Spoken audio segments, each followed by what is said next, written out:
So, what's your body count? That question can mean a lot of things, especially to this group. Let's face it, we take things everywhere. We like to make this conversation uncomfortable. It's fun for us. I like to have fun. First, let's talk about the Leos, your local law enforcement, or your military people. Everybody gets those questions. So, how many confirmed kills do you have? As if all y'all do out there, you're all trained snipers, you shoot people all day long, every day.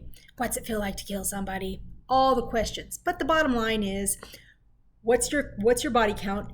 In that particular, those professions can often mean how many kills. Not a question we like to deal with, of course.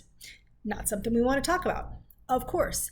And if it's something that you actually do for your profession, if you are a sniper, or if you are somebody that has to use your weapon in the line of duty, you don't really want to talk about it to everybody else out there. You might even not be able to talk about it to everybody else out there. Let's face it. So what about EMS and medical? In those fields, what's your body count usually means how many saves. Again, that question gets followed up by the what's your worst call ever? We don't want to talk about it. We're usually off duty when we get these questions. We don't want to think about the worst call ever. We just don't want to get into it right here and now. And most of the time, we don't really want to be the guy or the girl that's there. I'm the paramedic. Because we don't want to have to deal with the next question. Oh, look at this little rash that I've got right. Look, again, off duty. So what's your body count? That's what it means in the medical and EMS professions. So finally, what's your body count? What's that mean to the civilians out there?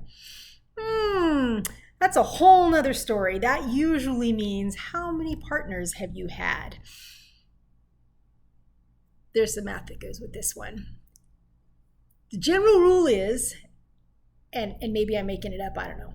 But the general rule is, if a guy's giving you his body count, divide by 3. If a girl's giving you her body count, times by 3.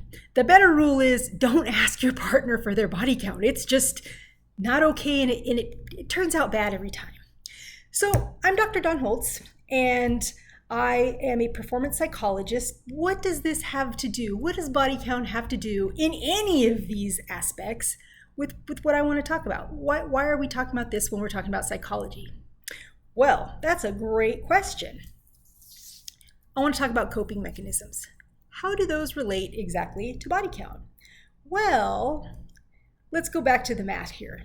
When you go to the doctor's office and the doctor asks you, hey, and it's a standard question, it's nothing to do with the way you look, which profession is, they ask, how many drinks do you have per, and they'll give you they might just ask you how many drinks.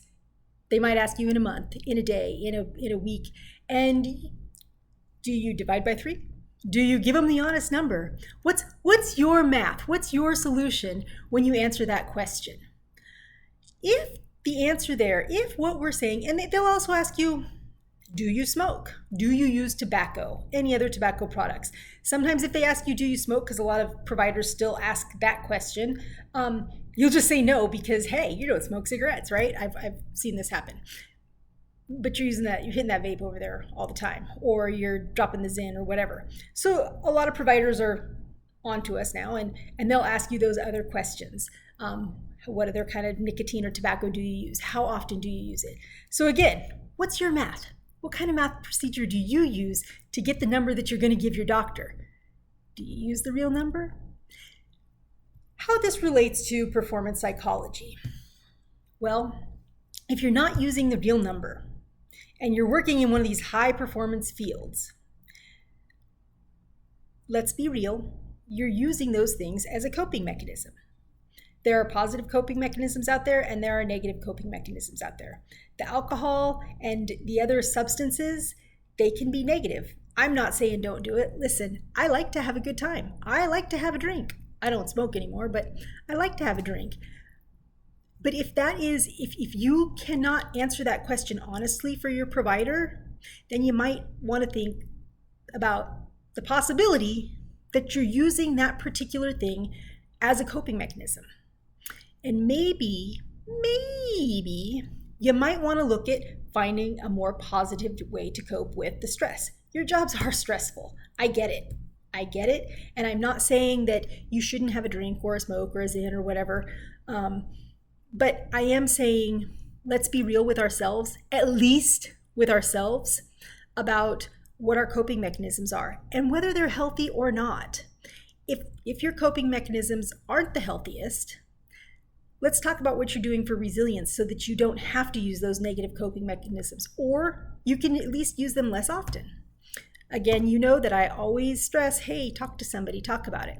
So I might not be your girl. If you weren't down with this conversation, I am not your girl. But if you want to talk, if you want to explore this topic a little bit more, reach out.